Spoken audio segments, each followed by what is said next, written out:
Good morning, champion. This is Professor student from Government College of Technology. I am my technical champion Shakti along with me. இன்னைக்கு என்ன பார்க்க போறோம்னா strength of material சக்தி வந்து ஒரு test வந்து conduct பண்ணாரு. Test conduct பண்ணதுக்கு அப்புறம் சம் ஆஃப் தி கான்செப்ட் வந்து லேர்ன் பண்ணாரு. லேர்ன் பண்ணது தப்பு பண்ணது வந்து லேர்னிங் ஃப்ரம் மிஸ்டேக் அப்படினு சொல்லிட்டு பண்ணாரு. இது வந்து ஆஃப்டர் டெஸ்ட் ரீகேப் செஷன் தான் நம்ம பார்க்க போறது. டெஸ்ட்ல வந்து நம்ம இது பண்ண கான்செப்ட் வந்துறோம்னா நமக்கு சொல்ல போறாரு. First concept. A rectangular bar of width b and height b is being used as a cantilever. The loading is in a plane parallel to side b. Section model is b square by d.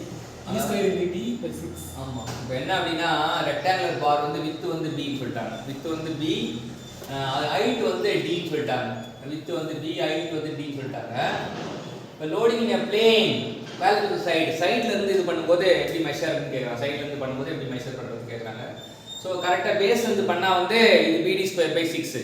சைடுனா வந்து b2d இல்ல db2/6 சொல்லணும். சைடுனால db2/6.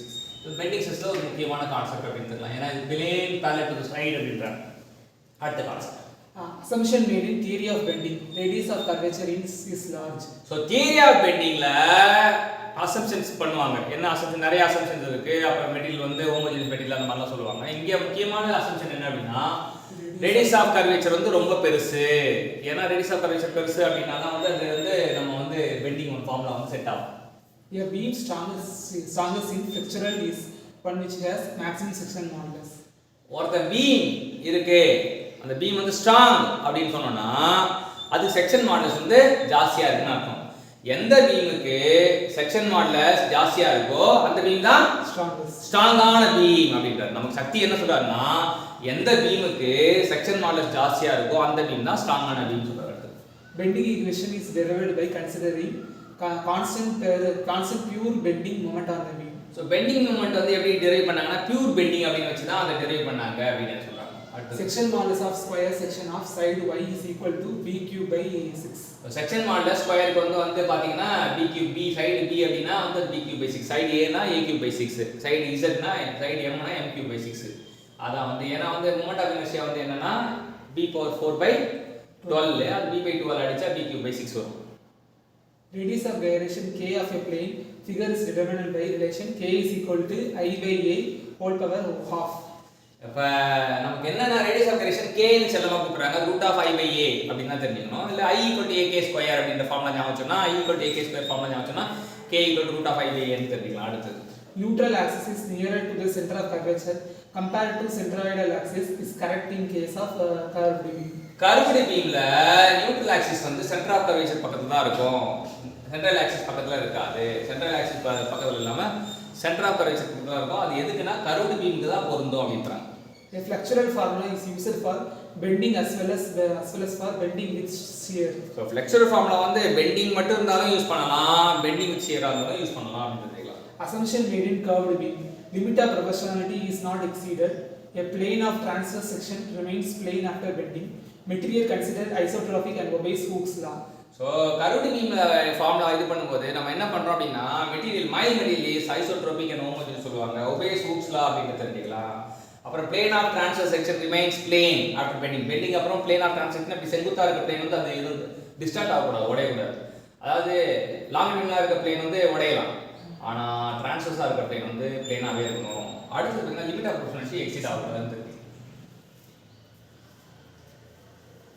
Beams with 4 unknown reaction indeterminate beams. Beam வந்து இரண்டு வகைப்படும். என்னென்ன beam? Determinate beam, indeterminate beam. Indeterminate பீம்னா வந்து இதுல என்னன்னா 4 unknown reaction இருக்கும்ன்றாங்க. Section modulus of hollow circular section pi by 32 into d power 4 minus small d power 4. Section modulus hollow circular section. செக்ஷன் மாடுலஸ்னாலே வந்து pi by 32 வரக்கூடாது. இது வந்து மொமெண்ட் ஆஃப் இனர்ஷியா தான் வந்து d power 4 வரும். மொமெண்ட் ஆஃப் இனர்ஷியா ஃபார்முலா தான் d power 4 formula. Moment of இனர்ஷியானா 5 by 64 5 by 64 d power 4 அப்படினா வந்து அது மொமெண்ட் ஆஃப் இனர்ஷியா. இதே மொமெண்ட் ஆஃப் இனர்ஷியா செக்ஷன் மாடுலஸ்னா z = I by y அப்படினு போட்டோம் அப்படினா ஒரு d by 2 ஆல இது பண்ணோம் அப்படினா 5 by 32 ஆயிடும்.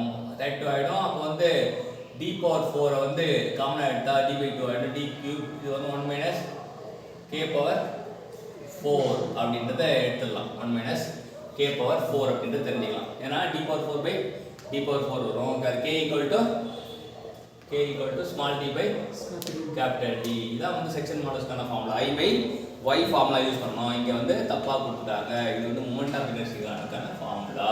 அடுத்து Bending stress. The bending moment at a section tends to bend or deflect the beam and the internal stress resists bending. The resistance offered by the internal stress is bending. So பெண்டிங்க்கு எதிராக செயல்படுத்துகிற ரெசிஸ்டன்ஸுக்கு தான் bending stress. Flexible rigidity is a product of modulus of velocity and area moment of inertia. இப்போ என்னன்னா சிவனும் சத்தியம் சேர்ந்தா மாஸ்டா மாதிரி ஈயும் ஐயும் சேர்ந்தா flexibility. The section modulus about a excess section triangular BH square by 24. So section models வந்து பார்த்தீங்கன்னா எக்ஸஸ் செக்ஷனை பொறுத்து சென்ட்ரல் ஆக்ஸை பொறுத்து பார்த்தீங்கன்னா BH ஸ்கொயர் பை 24 சொல்கிறாங்க. Radius of curvature of beam is equal to EI by M. Radius of கர்வேச்சர்னா இப்போ நமக்கு தெரியும் M by EI equal to 1 by R அப்படின்றது. ஸோ இப்போ R வேணும் அப்படின்னா EI by M அப்படின்னு தெரிஞ்சுக்கலாம். A beam of Z section is called symmetric section beam. Z section beam வந்து symmetric section beam என்று செல்ல பேர் வச்சு அழைக்கிறாங்க. The strength of the beam mainly depend on section modulus. So பீமோட ஸ்ட்ரென்த்னா செக்ஷன் மாடல்ஸ் அதான் ஏற்கனவே பழைய இதில் சொன்னோம் செக்ஷன் அதிகமாக தான் ஸ்ட்ரென்த் அதிகமாக இருக்கும்னு சொல்லிட்டு. In I section the maximum shear force is carried by the web. Web தான் ஷியர் வெப் வந்து இது வந்து ஃப்ளாஞ்சு இது வெப் நடுவில் இருக்கிறது. ஸோ யார் வந்து ஷியரை வந்து அதிகமாக இருக்குன்னா வெப் தான் வந்து மேக்ஸிமம் ஷியரை கேரி பண்ணுறாங்க. ஸோ இன்றைக்கே சக்தி வந்து பெண்டிங் ஸ்ட்ரெஸ்ஸில் வந்துட்டா உள்ள டாப்பிக்கை நமக்கு ஒரு 18 கான்செப்டை நமக்கு பக்காவாக ஒரு கான்செப்டாக கற்றுக் கொடுத்தாரு. கற்றுக் கொடுத்த சக்திக்கு தேங்க்யூ.